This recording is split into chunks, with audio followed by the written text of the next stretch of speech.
दिनांक 20 जनवरी 1948 को गांधी जी के प्रार्थना स्थान पर जो विस्फोट हुआ और जिसके लिए मदन लाल पकड़ा गया, वो घटना और 30 जनवरी 1948 की गांधी वध की घटना, इन दोनों घटनाओं का अन्योन्याश्रित संबंध नहीं है। दिनांक 30 जनवरी की घटना का उत्तरदायी केवल मैं ही हूं। अन्य समय में भी मैंने न किसी के साथ षड्यंत्र किया है और न किसी की सहायता की है। अतएव षड्यंत्र का आरोप मैं अस्वीकार करता हूं। मैं ये बताना आवश्यक समझता हूं कि मैं दिल्ली क्यों और किस प्रकार आया। इस बात को तो मैं सदा बिना छिपाए कहता रहा हूं कि मैं गांधी जी के सिद्धांतों के विरोधी सिद्धांतों का प्रचार कर रहा हूं। मेरा यह पूर्ण विश्वास रहा है कि अहिंसा का अति प्रचार हिंदू जाति को अत्यंत निर्बल बना देगा और अंत में यह जाति इस योग्य भी नहीं रहेगी कि वह दूसरी जातियों के, विशेष रूप से मुसलमानों के अत्याचारों का प्रतिरोध कर सके। इसलिए मैंने निश्चय किया कि सार्वजनिक कार्य में लगूं और अपने जैसे विचारों के व्यक्तियों का संगठन करूं। हम लोग गांधी जी की अहिंसा के ही विरोध में नहीं थे, प्रत्युत इस बात के अधिक विरोधी थे कि गांधी जी अपने विचारों और कार्यों में मुसलमानों का अनुचित पक्ष लेते थे और उनके सिद्धांतों एवं कार्यों से हिंदू जाति को अधिकाधिक हानि हो रही थी। मैं अपने दृष्टिकोण को आगे विस्तार पूर्वक स्पष्ट करूंगा और उदाहरण भी दूंगा कि किस प्रकार गांधी जी के कारण हिंदू जाति को घोर दुख और कष्ट सहने पड़े। क्षेपक 16 में अपने पत्र अग्रणी अथवा हिंदू राष्ट्र में मैंने गांधी जी के विचारों की कड़ी आलोचना की। अपने लक्ष्य के प्राप्ति के लिए उनके द्वारा किए जाने वाले उपवासों की भी आलोचना की।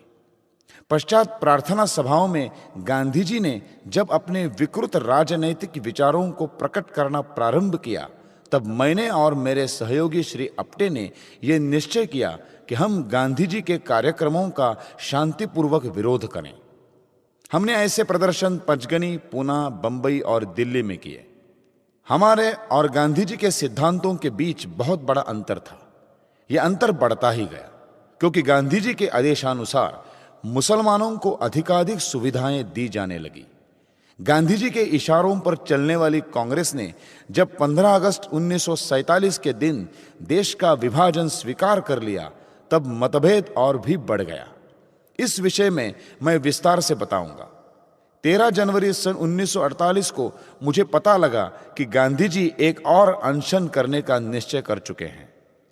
इस अनशन के द्वारा वे इस बात का आश्वासन चाहते थे कि इंडियन डोमिनियन अर्थात विभाजित हिंदू भारत में हिंदू मुस्लिम एकता रहे।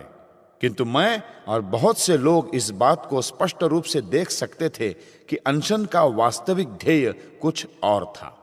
गांधी जी भारत सरकार को बाध्य करना चाहते थे कि वो पाकिस्तान को 55 करोड़ रुपए दे दे। गांधी जी के इस प्रस्ताव से भारत सरकार पूर्णतया असहमत थी। इस विषय में श्री आप्टे ने परामर्श दिया कि गांधी जी की प्रार्थना सभाओं में लगातार विरोध प्रदर्शन करने चाहिए। मैं इस प्रस्ताव पर सहमत तो हो गया, किंतु मैं जानता था कि ऐसे प्रयत्न सर्वथा निरर्थक होंगे। फिर भी इसके अतिरिक्त उस समय कोई और उपाय नहीं था। इसीलिए हमने ऐसे प्रदर्शन करने का निश्चय कर लिया और इस निश्चय के साथ हम बंबई गए। यहां संयोगवश मुझे एक शरणार्थी मिला जो शस्त्र बेचता था। उसने मुझे एक पिस्तौल दिखाई। मुझे वो पिस्तौल पसंद आ गई और मैंने उसे खरीद लिया। यही वह पिस्तौल थी जिससे मैंने गांधी जी को निशाना बनाया।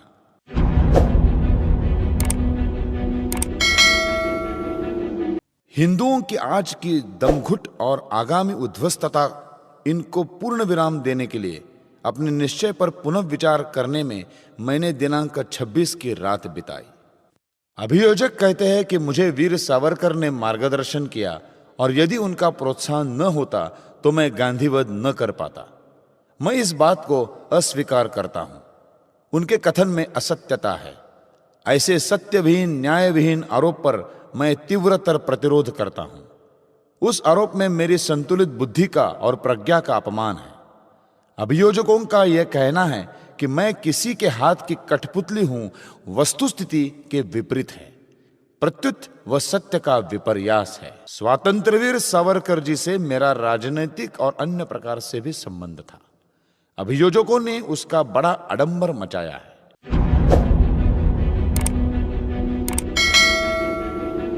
मैंने एक भक्तिपरायण ब्राह्मण वंश में जन्म लिया था, इसलिए स्वभावतः मेरे हृदय में हिंदू धर्म, हिंदू इतिहास और हिंदू संस्कृति के लिए सम्मान था। मुझे हिंदुत्व का अभिमान था। मैं ज्यों-ज्यों बड़ा होता गया स्वतंत्रता पूर्वक सोचता रहा। मैं कट्टरपन पर नहीं जमा रहा। इसीलिए मैंने छूत-छात और जन्मगत जातीयता को मिटाने का प्रयत्न किया। मैंने जाति पाति विरोधी दल में काम किया और इस निश्चय पर पहुंचा कि सब हिंदू बराबर हैं, चाहे वे किसी भी जाति में उत्पन्न हुए हों और चाहे उनका कोई भी व्यवसाय हो। सबको एक ही सामाजिक और धार्मिक दृष्टि से देखा जाना चाहिए। मैंने खुल्लम खुल्ला बहुत बार ऐसे भोजों में भाग लिया जिनमें ब्राह्मण, क्षत्रिय, वैश्य और अंत्यजों ने साथ बैठकर भोजन किया था। मैंने दादाभाई नौरोजी, विवेकानंद, गोखले और टिळक के साहित्य को पढ़ा है और प्राचीन एवं आधुनिक भारत के इतिहास को पढ़ा है। साथ ही संसार के बड़े बड़े देशों इंग्लैंड, फ्रांस, अमेरिका और रूस के इतिहास को भी पढ़ा है। केवल यही नहीं, प्रत्युत मैंने समाजवाद और रूस के कम्युनिज्म पर भी पुस्तकें पढ़ी हैं। परंतु सबसे अधिक ध्यान मैंने वीर सावरकर और गांधी जी के साहित्य और विचारों पर दिया। आधुनिक भारत गत 50 वर्षों में इन्हीं दो पुरुषों के सिद्धांतों से प्रभावित रहा है। पर्याप्त पढ़ने और सोचने के पश्चात मुझे ऐसा लगता है कि देशभक्त होने के नाते मेरा सर्वप्रथम कर्तव्य हिंदुत्व और हिंदू जनता की सेवा करना है, क्योंकि 30 करोड़ हिंदुओं की स्वतंत्रता और उनके अधिकारों की रक्षा करना संपूर्ण संसार के 5वें भाग की भलाई करना है।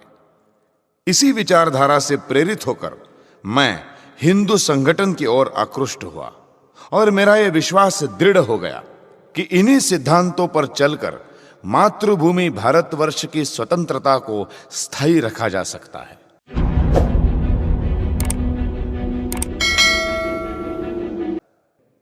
उन्नीस 1946 में सुहरावर्दी की सरकार के समय नौखाली में मुसलमानों के हाथों हिंदुओं पर जो अत्याचार हुए, उससे हमारा खून खौल गया।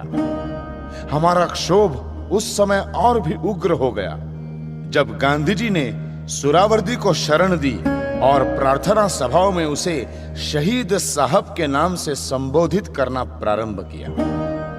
गांधी जी जब दिल्ली में आए तो भंगी कॉलोनी के मंदिर में अपनी प्रार्थना सभा में जनता और पुजारियों के विरोध करने पर भी उन्होंने कुरान की आयतें पढ़ी, लेकिन कभी भी वो किसी मस्जिद में गीता न पढ़ सके। वो जानते थे कि मस्जिद में गीता पढ़ने से मुसलमानों द्वारा उनके साथ किस प्रकार का व्यवहार होगा। वे सदा सहनशील हिंदुओं को ही कुचलते रहे। मैंने गांधी जी के इन विचारों को कि हिंदू सहनशील होता है नष्ट करने का निर्णय किया। मैं उनको यह सिद्ध करके दिखाना चाहता था कि जब हिंदू का अपमान होता है तब वो भी सहनशीलता छोड़ सकता है, और ऐसा ही करने का निश्चय किया। मैंने और आप्टे ने यह निश्चय किया कि उनकी प्रार्थना सभाओं में इतने प्रदर्शन करें कि उनके लिए प्रार्थना सभा करना असंभव हो जाए।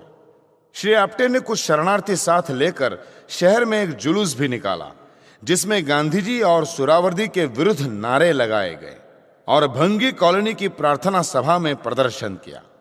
उस समय हमारा हिंसा करने का लेश मात्र भी विचार न था। फिर भी गांधी जी ने कायरता पूर्वक पिछले दरवाजे से शरण ली और अपने आप को सुरक्षित करने का प्रयत्न किया। जब श्री सावरकर ने इस प्रदर्शन के विषय में पढ़ा तो उन्होंने हमारे कार्य की प्रशंसा नहीं की। प्रत्युत मुझे एकांत में ऐसे कार्य के लिए बहुत बुरा भला कहा। यद्यपि हमने प्रदर्शन शांतिपूर्ण किए थे। दूसरी महत्वपूर्ण घटना उस समय हुई जब भारत के विभाजन का अंतिम निश्चय हुआ। कुछ समय बाद ही पंजाब और भारत के अन्य भागों में मुसलमानों के अत्याचार शुरू हो गए। कांग्रेस शासन ने बिहार, कलकत्ता, पंजाब और अन्य स्थानों पर उन हिंदुओं को ही गोली का निशाना बनाना शुरू कर दिया जिन्होंने मुसलमानों की बढ़ती हुई शक्ति को रोकने का साहस किया था। जिस बात से हम डरते थे वही होकर रही। फिर भी कितनी लज्जा की बात थी कि कांग्रेस शासन 15 अगस्त 1947 को रंग रैलियां रचाए, रोशनी करे और आनंदोत्सव मनाए, जबकि उसी दिन पंजाब में मुसलमानों द्वारा हिंदुओं का खून बहाया जा रहा था और पूरे पंजाब में हिंदुओं के घर जलाए जा रहे थे।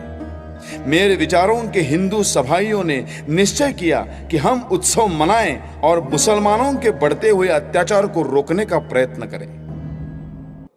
मैंने यह सब विस्तार से इसीलिए बताया है कि मुझ पर दोष लगाते हुए कहा गया है कि मैंने सब कुछ सावरकर के इशारे पर किया, स्वयं अपनी इच्छा से नहीं। ऐसा कहना कि मैं सावरकर जी पर निर्भर था, मेरे व्यक्तित्व का, मेरे कार्य का और निर्णय की क्षमता का अपमान है। यह सब मैं इसीलिए कह रहा हूं कि मेरे विषय में जो भ्रांत धारणाएं हों वे दूर हो जाएं। मैं इस बात को दोहराता हूं कि वीर सावरकर को मेरे उस कार्यक्रम का तनिक भी पता नहीं था जिस पर चलकर मैंने गांधी जी का वध किया। गांधी जी की राजनीति का क्षय दर्शन। 30 जनवरी 1948 की घटना का कारण राजनैतिक और केवल राजनैतिक था। मैं इस बात को सविस्तार बताऊंगा। मुझे इसमें कोई आपत्ति नहीं थी कि गांधी जी हिंदू, मुस्लिम और अन्य धर्मों की पवित्र पुस्तकों का अध्ययन करते थे या वे अपनी प्रार्थना में गीता, कुरान और बाइबल से श्लोक पढ़ते थे। सब धर्मों की पुस्तकें पढ़ना मैं बुरा नहीं समझता था। भिन्न भिन्न धर्म ग्रंथों का तुलनात्मक अध्ययन करना मैं गुण समझता हूं।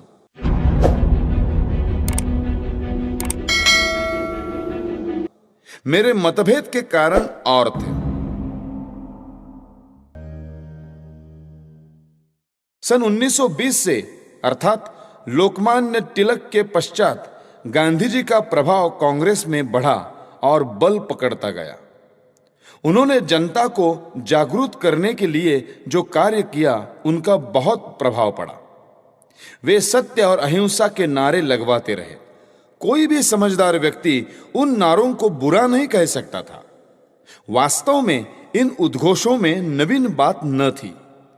प्रत्येक शांतिपूर्ण आंदोलन में ऐसे उद्घोष लगाए ही जाते हैं। यह आशा करना कि जनता साधारण जीवन में ऐसे उच्च सिद्धांतों पर चलेगी केवल एक स्वप्न है। वास्तविकता यह है कि अपने कर्तव्य का पालन करने के लिए, अपने सम्मान की रक्षा करने के लिए और अपने आश्रितों और देश के लिए कुछ करने के लिए हमें अहिंसा छोड़कर हिंसा पर चलना पड़ेगा। मेरा अटल विश्वास है कि अत्याचारी का सामना शस्त्रों से ही किया जा सकता है। अत्याचारी शत्रु का शस्त्रों से दमन करना मैं पवित्र समझता हूं। श्री रामचंद्र ने सीता को मुक्त कराने के लिए रावण को मारा।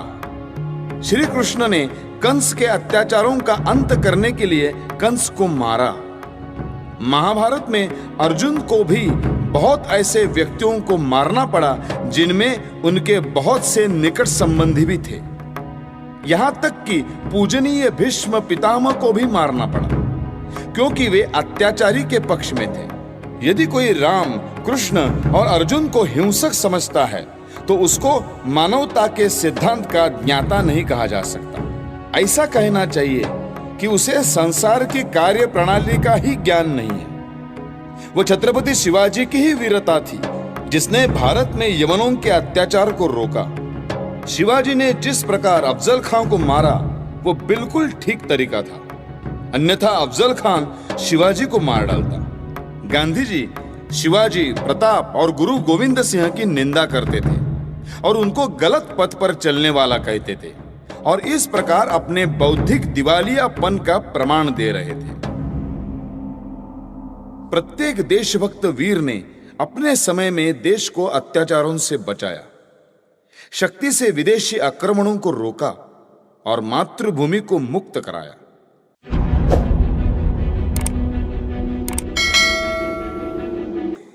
इस महात्मा के 30 साल के नेतृत्व में वे करतूतें हुई जो पहले कभी नहीं हुई थी। अधिक से अधिक मंदिरों को अपवित्र किया गया, अधिक से अधिक लोगों को मुसलमान बनाया गया और अधिकाधिक स्त्रियों का अपमान हुआ और अंत में देश का 1/3 हाथ से जाता रहा। मुझे आश्चर्य इस बात का है कि गांधी जी के अनुयायी उस स्पष्ट बात को भी नहीं देख सके जिसको कोई अंधा भी देख सकता है। गांधी जी तो शिवाजी, प्रताप और गुरु गोविंद सिंह के समक्ष कुछ भी नहीं थे। वे उन वीरों की निंदा करते थे जो उनकी सीमा से बाहर का काम था और नितांत अनुचित था। ये पार्टी जिसके हाथ में अंग्रेजों की दी हुई शक्ति है, जिसने मुसलमानों की हिंसा के आगे सर झुकाकर कायरता से भारत के विभाजन को स्वीकार कर लिया, आज सैकड़ों उल्टे सीधे, उचित अनुचित उपायों से अपने स्वार्थों के लिए प्रयत्नशील है। गांधी जी की मृत्यु भी उनकी स्वार्थ सिद्धि के उपभोग में लाई जा सकती है, परंतु गांधी जी का ठीक स्थान कहां पर है, यह इतिहास इस समय आने पर बताएगा। मेरा कहना विपरीत लगेगा, किंतु वास्तव में गांधी एक हिंसक शांति मूर्ति थे, जिन्होंने सत्य अहिंसा के नाम पर देश पर घोर विपत्तियों का भार डाल दिया, जबकि प्रताप, शिवाजी और गुरु गोविंद सिंह देशवासियों के हृदयों में सदा जीवित रहेंगे, क्योंकि उन्होंने देश को रावणों से मुक्त कराया और राष्ट्र का मुख उज्जवल किया। गांधी जी 1914 में इंग्लैंड से आए और उसी समय उन्होंने देश के राजनैतिक जीवन में प्रवेश किया। दुर्भाग्य से श्री फिरोज शाह मेहता और श्री गोखले, जिनको गांधी जी अपना गुरु कहते थे, शीघ्र ही स्वर्गवासी हो गए। गांधी जी ने अपना कार्य अहमदाबाद में साबरमती नदी के किनारे एक आश्रम खोलकर प्रारंभ किया। सत्य और अहिंसा के जयघोष कराए। उन्होंने स्वयं इस बात को बहुत बार स्वीकार किया कि वे अपने सिद्धांतों के विरुद्ध कार्य कर जाते हैं। मुसलमानों को खुश करने के लिए उन्हें अपने सिद्धांत जब तोड़ने पड़ते थे तो वे इसमें कभी नहीं चूकते थे। सत्य और अहिंसा वैसे तो बहुत अच्छे सिद्धांत हैं, परंतु उनको जीवन में बरता जाए तभी तो वो अच्छे कहलाएंगे। मैं आगे चलकर बताऊंगा कि किस प्रकार गांधी जी स्वयं इन सिद्धांतों को बुरी तरह तोड़ने के अपराधी हैं। राउंड टेबल कॉन्फ्रेंस में बंबई से सिंध प्रांत अलग कर दिया गया।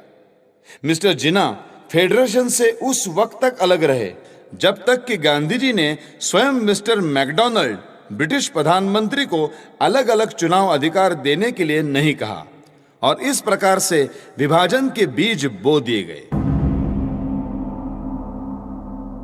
1935 के सुधारों में यह भेद और भी बढ़ा दिया गया। जिन्ना ने हर बात का पूरा लाभ उठाया।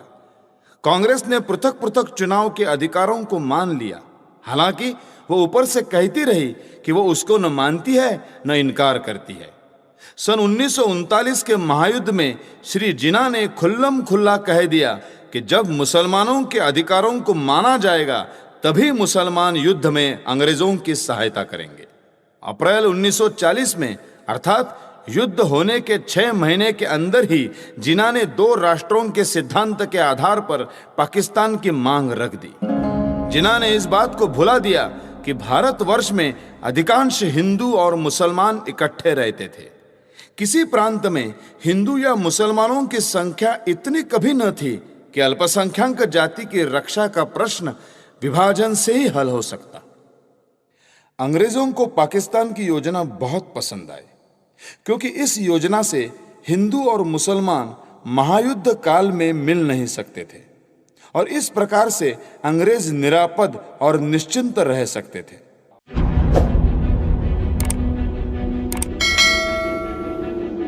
सन 1942 का भारत छोड़ो आंदोलन असफल रहा। अंग्रेज जीत गए और कांग्रेसी नेताओं ने यह निश्चय किया कि अंग्रेजों के साथ संधि की जाए, और अंत में कांग्रेस ने यह नीति अपना ली कि कांग्रेस के हाथ में सत्ता रहे और शांति रहे, चाहे उन 2 बातों के बदले में कितना भी बड़ा मूल्य क्यों न देना पड़े। कांग्रेस ने अंग्रेजों से संधि कर ली और उनसे सत्ता भी ले ली। अंततोगत्वा वो जिना की हिंसा के आगे झुक गई और भारत का 1/3 भाग अलग देश मानकर उसको दे दिया गया, जिसको इस्लामी देश मान लिया गया। इस कार्य में 20 लाख मनुष्यों का संहार हुआ। पंडित नेहरू अब ये कह रहे हैं कि भारत में सब जातियों का बराबर अधिकार है। जो लोग उनको याद दिलाते हैं कि गत वर्ष ही उन्होंने धार्मिक आधार पर जिना के साथ संधि की थी, उनके साथ वे कठोर व्यवहार करते हैं। पंडित नेहरू को अब भी भ्रम है कि वे हिंदू मुस्लिम की एकता कर सकते हैं। ये उस आदमी की स्थिति है जो घर के बाहर तो संसार से डरे और अपने घर में पत्नी से। पंडित नेहरू अब भी मुसलमानों से डरते हैं।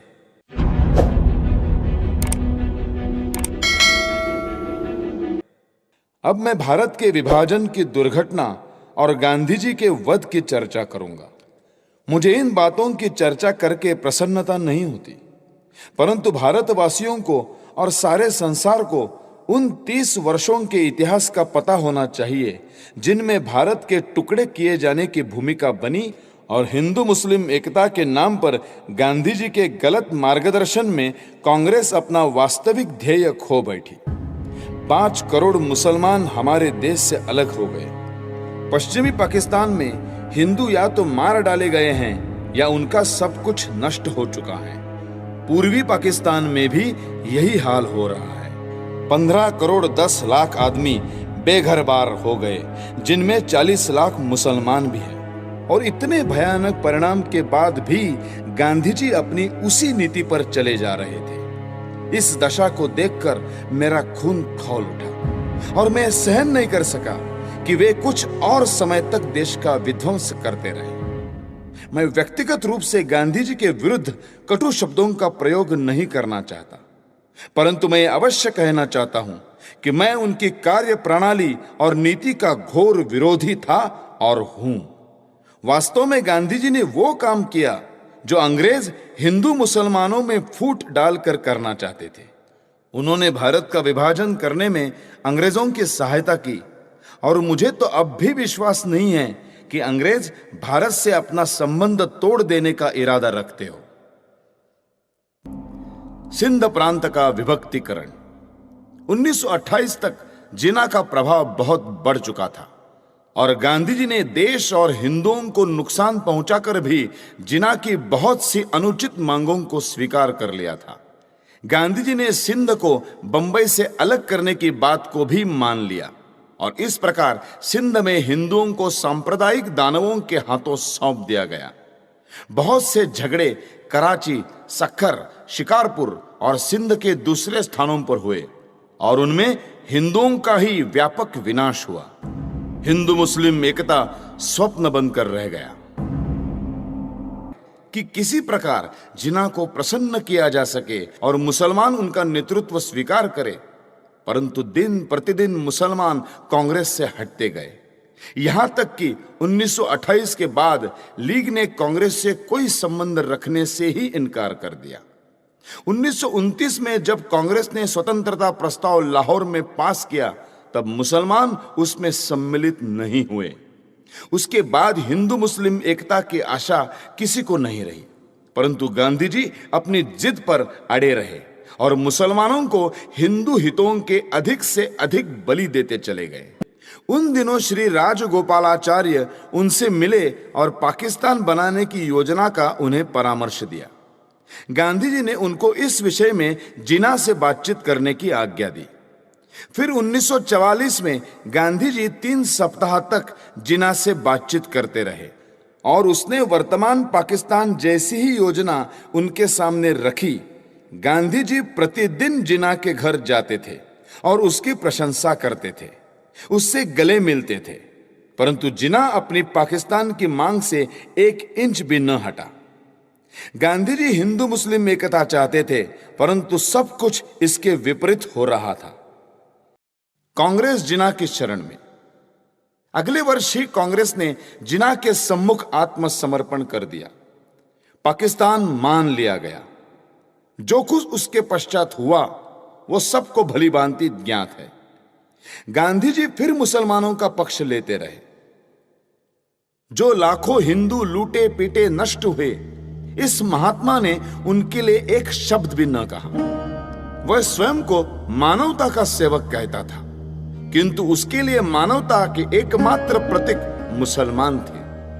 हिंदू उसकी मानवता के क्षेत्र में नहीं आते थे। इस विचित्र साधु वृत्ति को देखकर मुझे आघात पहुंचा। पाकिस्तान पर द्विअर्थक वक्तव्य। अपने एक लेख में गांधी जी ने पाकिस्तान की कल्पना का कड़ा विरोध प्रकट किया, किंतु वह दिखावा मात्र था, क्योंकि उसी लेख में वे स्पष्ट रूप में कहते हैं कि मुसलमान किसी भी मूल्य पर पाकिस्तान चाहते हों तो वो प्राप्त करने में उन्हें कौन रुकावट डाल सकेगा। इस कथन का अर्थ महात्मा ही जाने। क्या वो पाकिस्तान का पुरस्कार था? क्या वो पाकिस्तान की घोषणा थी? क्या वो पाकिस्तान की मांग का प्रतिरोध था? कश्मीर के महाराज को कुपरामर्श। कश्मीर के विषय में गांधी जी सदा यह परामर्श देते रहे कि सत्ता शेख अब्दुल्ला को सौंप दी जाए, केवल इसीलिए कि कश्मीर में मुसलमान अधिक संख्या में हैं। इसीलिए गांधी जी का मत था कि महाराज हरि सिंह को संन्यास लेकर काशी चले जाना चाहिए। परंतु हैदराबाद के विषय में गांधी की नीति भिन्न थी। यद्यपि वहां हिंदुओं की संख्या अधिक थी, परंतु गांधी जी ने कभी न कहा कि निजाम फकीरी लेकर मक्का चले जाएं। माउंटबेटन ने हिंदुस्तान का विभाजन किया। 15 अगस्त 1946 के पश्चात मुस्लिम लीग के गुंडों ने हिंदुओं को लूटना प्रारंभ कर दिया और जहां कहीं उनको अवसर मिला वे नहीं चुके। कराची से बंगाल तक हिंदुओं का रक्त बहाया जाने लगा। केवल दक्षिण में मुसलमानों को किंचित उत्तर मिला। लॉर्ड माउंटबेटन दक्षिण पूर्व कमांड का कमांडर था। वो एक सैनिक वृत्ति का व्यक्ति था, बहुत साहसी और धुन का पक्का था। वो भारत इस उद्देश्य से आया था कि कुछ ना कुछ करना है, और जो कुछ उसने किया वो था भारत का विभाजन। उसे रक्तपात की कोई चिंता न थी। उसकी आंखों के सामने रक्त की नदियां बही। स्यात उसका विचार था कि जितने हिंदू मर रहे हैं उतने शत्रु ही कम हो रहे हैं, क्योंकि हिंदू ही उसकी योजना की पूर्ति में बाधा डाल रहे थे। इसीलिए इस बात की ओर उसने लेश मात्र ध्यान नहीं दिया। जून 1948 भारत को सत्ता सौंपने का समय बताया गया था। उससे पहले हिंदुओं और मुसलमानों का खूब रक्त बह चुका था। कांग्रेस जो राष्ट्रीयता का जयघोष कर रही थी, जिन्ना की तलवार के आगे झुक गई और गुप्त रूप से उसने पूर्ण पाकिस्तान स्वीकार कर लिया। संपूर्ण प्रजातंत्र रखा गया। भारत के टुकड़े कर दिए गए। 15 अगस्त 1947 को भारत की तिहाई भूमि विदेशी बन गई। कांग्रेस क्षेत्र में लॉर्ड माउंटबेटन को सभी वायसरॉय में महान वायसरॉय और गवर्नर जनरल बताया जाने लगा, क्योंकि उसने हिंदुस्तान के 3 टुकड़े करके 30 जून 1948 से 10 मास पहले ही कांग्रेस को सत्ता दे दी। यही वह उपलब्धि है जो गांधी जी से 30 वर्षों में भारत को प्राप्त हुई। इसी को कांग्रेस स्वतंत्रता के नाम से पुकारती है। इतिहास में ऐसा कोई उदाहरण नहीं है कि इतना रक्तपात हुआ भी और फिर भी उसके परिणाम को शांतिपूर्वक सत्ता हस्तांतरण का नाम दिया जाए और उसे स्वतंत्रता के नाम से पुकारा जाए। यदि 1946, 47 और 48 की घटनाएं भी शांति की द्योतक है, तो पता नहीं अशांति किसे कहते हैं। हिंदू मुस्लिम एकता का बुलबुला अंत में फट गया और सांप्रदायिक आधार पर अलग देश बन गया। पंडित नेहरू और उसके साथी इस स्वतंत्रता का श्रेय अपने तथाकथित बलिदानों को देते हैं, परंतु वास्तविक बलिदान तो जिनके हैं उन्हीं के रहेंगे।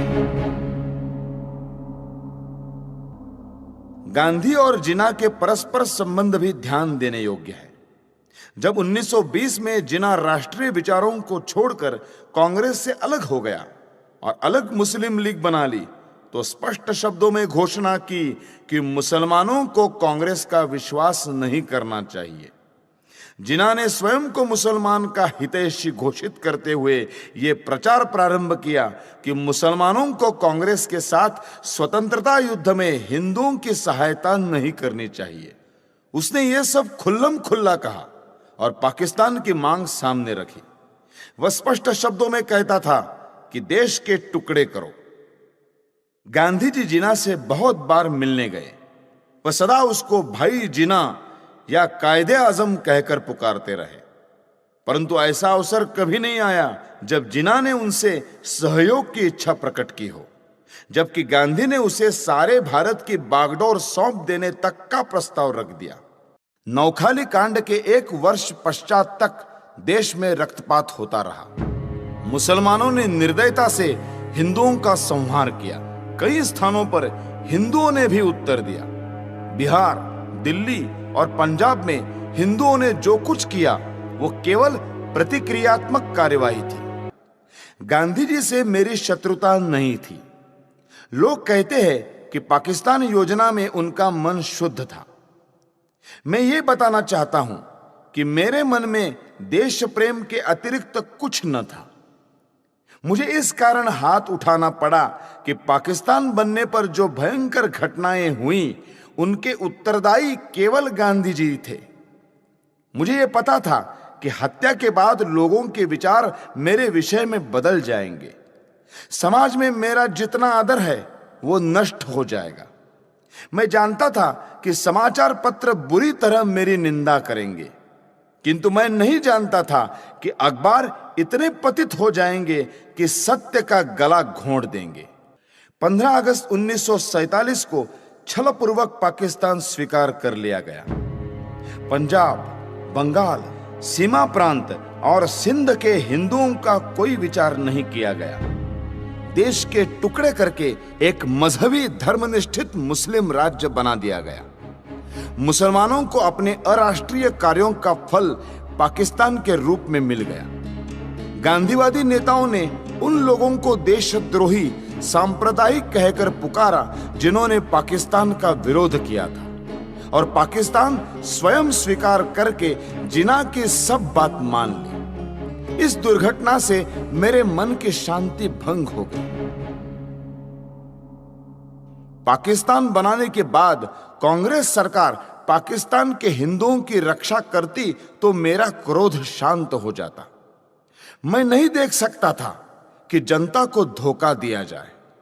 करोड़ों हिंदुओं को मुसलमानों की दया पर छोड़कर गांधीवादी कहते रहे कि हिंदुओं को पाकिस्तान से नहीं आना चाहिए और वही रहना चाहिए। इस प्रकार हिंदू मुसलमानों के चंगुल में फंस गए और विकट विपत्तियों के शिकार हुए। जब मुझे इन घटनाओं की याद आती है तो मैं कांप उठता हूं। प्रतिदिन सहस्त्रों हिंदुओं का संहार होता था। 15,000 सिखों को गोलियों से भून दिया गया। हिंदू स्त्रियों को नग्न करके जुलूस निकाले गए। उनको पशुओं की भांति बेचा गया। लाखों हिंदुओं को धर्म बचाकर भागना पड़ा। 40 मील लंबा हिंदू निराश्रितों का जत्था हिंदुस्तान की ओर आ रहा था। हिंदुस्तान शासन इस भयानक कृत्य का कैसे भयानक निवारण करता था। उन निराश्रितों को वायुयान से रोटियां फेंककर।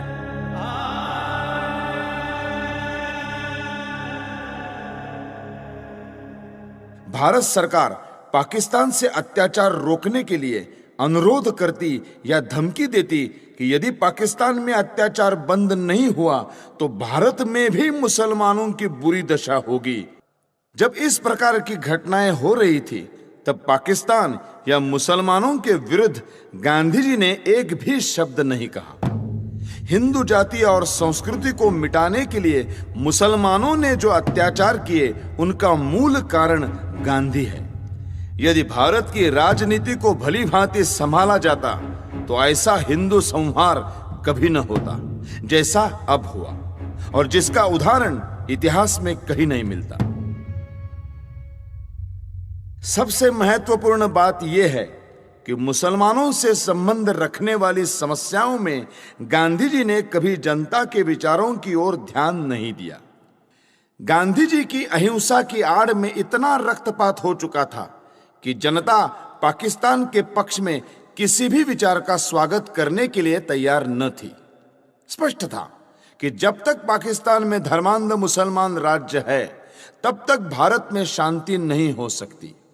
फिर भी गांधी जी इस प्रकार का प्रचार कर रहे थे और इस तरह के विचार पाकिस्तान के पक्ष में फैला रहे थे, जैसा कर सकने में कोई कट्टर लीगी नेता भी सफल न हो पाता।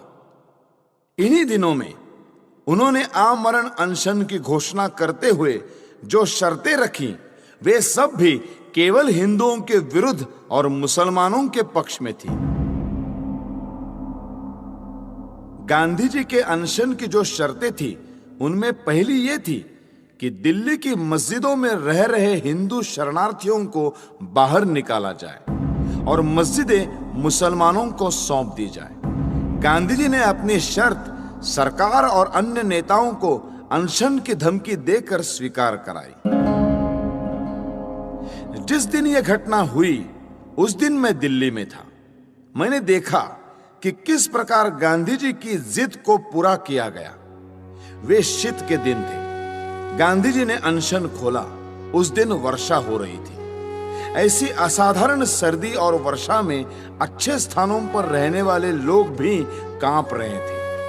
उस समय निराश्रित शरणार्थियों के कुटुंब मस्जिदों से सर्दी के मारे कांपते हुए निकाले गए। उनकी रक्षा का कोई प्रबंध नहीं किया गया। कुछ शरणार्थी जो कुटुंब और स्त्रियों सहित बिरला हाउस गए और उन्होंने नारे लगाए, गांधी जी हमें स्थान दो।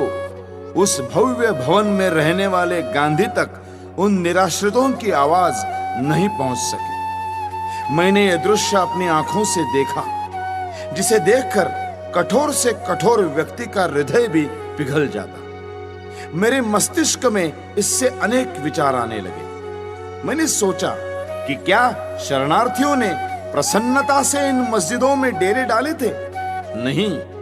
नहीं, गांधी को भी उन स्थितियों का पूरा पता था, जिनसे बाध्य होकर उन्हें अपने घर छोड़कर इन मस्जिदों की शरण लेनी पड़ी। पाकिस्तान में एक भी मंदिर या गुरुद्वारा सुरक्षित नहीं रहा। शरणार्थियों ने अपनी आंखों से देखा था कि किस प्रकार मुसलमानों ने केवल हिंदू मंदिरों और गुरुद्वारों को अपवित्र किया। जो हिंदू शरणार्थी दिल्ली शरण लेने के लिए आए थे, उन्हें यहां कोई स्थान नहीं मिला। गांधी ने पूरी चालाकी की और अपने अनशन को खोलने के लिए पाकिस्तान के लिए एक भी शर्त न रखी। यदि वे रखते तो संसार देखता कि गांधी जी अनशन करते हुए स्वर्ग सिधार जाते और पाकिस्तान के एक भी मुसलमान को लेश मात्र दुख न होता। अंत में यह कहना अनुचित न होगा कि गांधी के फूल यानी अस्थि भारत और विदेशों की बहुत सी नदियों में बहाए गए, परंतु यह अस्थि पाकिस्तान की सिंधु नदी में नहीं बहाई जा सकी। इस संबंध में पाकिस्तान में भारत के राजदूत श्रीयुत श्री प्रकाश जी का प्रयत्न निष्फल रहा। अब 55 करोड़ रुपयों की बात लीजिए। उप प्रधानमंत्री का निवेदन देखिए। गांधी जी ने स्वयं कहा है कि किसी गवर्नमेंट से उसका निर्णय बदलवाना कठिन हो जाता है, लेकिन भारत सरकार ने गांधी जी के अनशन के कारण पाकिस्तान को 55 करोड़ रुपए न देने का अपना निर्णय बदल दिया। गांधी जी का 21 जनवरी 1948 का प्रार्थना प्रवचन देखिए।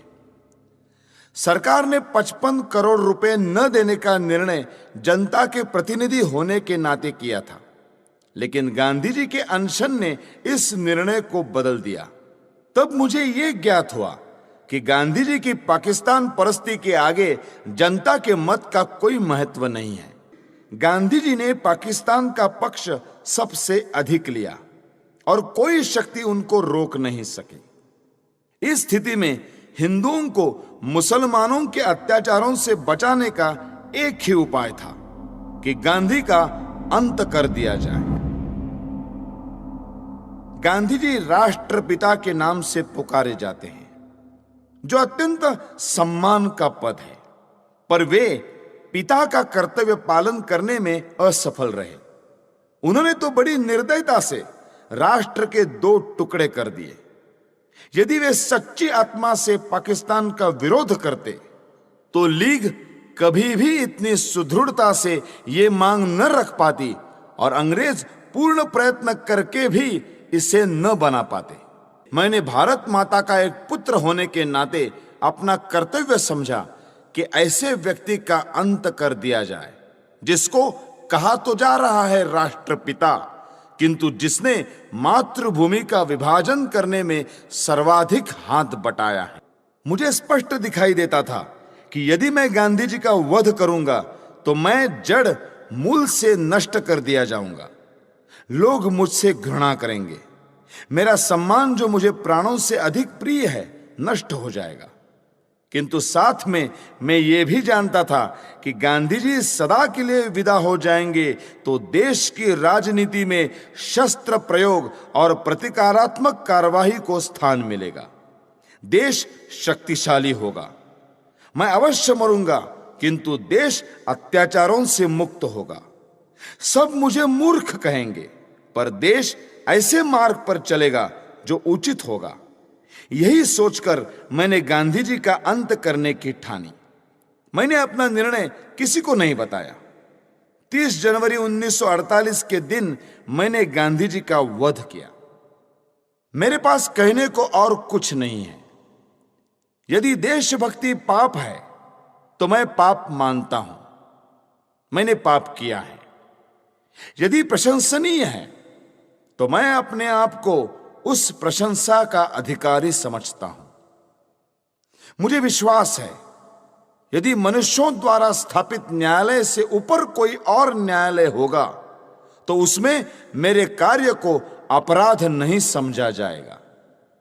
मैंने देश और जाति की भलाई के लिए यह काम किया है। मैंने उस व्यक्ति पर गोली चलाई जिसकी नीति से हिंदुओं पर घोर संकट आए और हिंदू नष्ट हुए। वास्तव में मेरे जीवन का उसी समय अंत हो गया था जब गांधी जी पर गोली चलाई थी। उसके पश्चात मैं अनासक्त जीवन बिता रहा हूं। मेरे लिए संतोष का विषय है कि मुझे कोई पश्चाताप नहीं है। मैंने दूसरे भारतीय देशभक्तों और नेताओं के भी चरित्र पढ़े हैं जिन्होंने गांधी जी से अधिक बलिदान किए हैं। कुछ भी हो, गांधी जी ने देश की जो सेवा की है उसके लिए मैं उनका आदर करता हूं। उन पर गोली चलाने के पूर्व मैं उनके सम्मान में इसीलिए नतमस्तक हुआ था, किंतु जनता को धोखा देकर पूज्य मातृभूमि के विभाजन का अधिकार किसी बड़े से बड़े महात्मा को नहीं है। गांधी जी ने देश को छल कर देश के टुकड़े किए, क्योंकि ऐसा न्यायालय या कानून नहीं था जिसके आधार पर ऐसे अपराधी को दंड दिया जा सकता। इसीलिए मैंने गांधी को गोली मारी। उनको दंड देने का केवल यही एक तरीका रह गया था।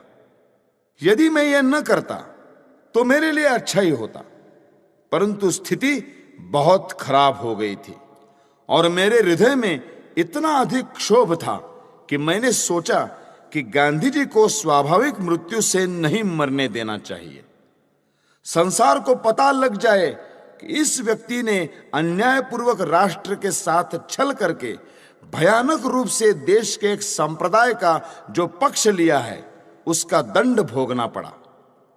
मैंने इस समस्या का अंत इसी प्रकार करना चाहा, क्योंकि इसी से लाखों निर्दोष हिंदुओं का जीवन बच सकता था। मेरी न किसी से कोई शत्रुता है, न किसी के प्रति कोई दुर्भावना। आप मेरी इस भावना को जिस प्रकार देखना चाहे देखें और इस भावना के परिणाम स्वरूप मेरे किए हुए इस कार्य को देखकर जो दंड उचित समझे दें। इस विषय में कुछ कहने की मेरी इच्छा नहीं है। मैं किसी प्रकार की दया नहीं चाहता। मैं ये भी नहीं चाहता कि मेरी ओर से कोई दया की याचना करे। इस अभियोग में बहुत से मनुष्यों को मेरे साथ इस अपराध में ले लिया है। उन पर आरोप है कि उन्होंने षड्यंत्र रचा। इस विषय में मैं पहले ही कह चुका हूं कि इस कार्य में मेरा कोई साथी नहीं था। स्वयं मैं और केवल मैं ही इसका उत्तरदायी हूं।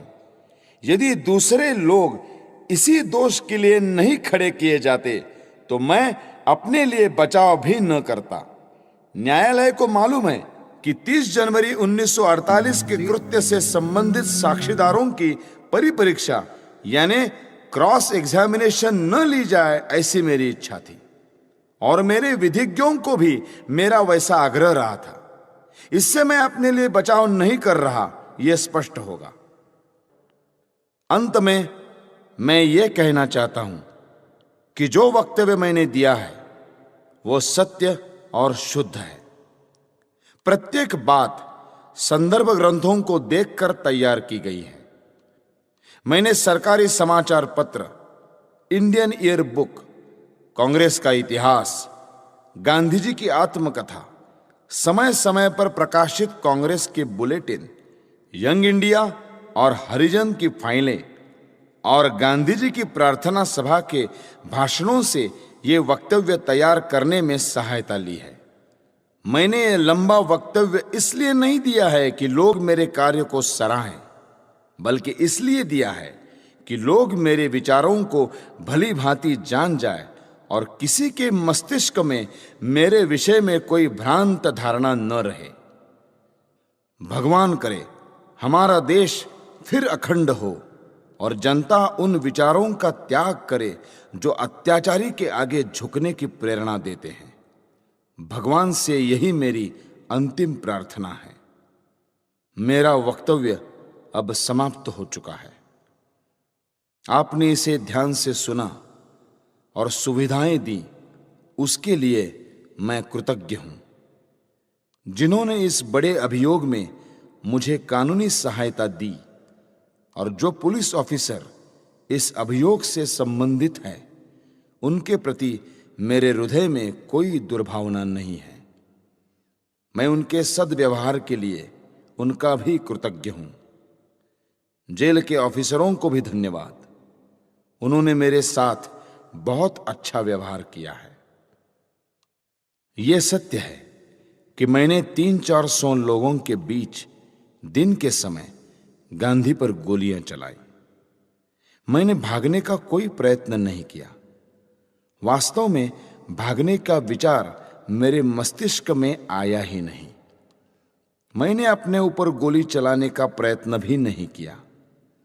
आत्मघात करने का मेरा कभी विचार न था, क्योंकि मैं अपने विचारों को खुले न्यायालय में प्रकट करना चाहता था।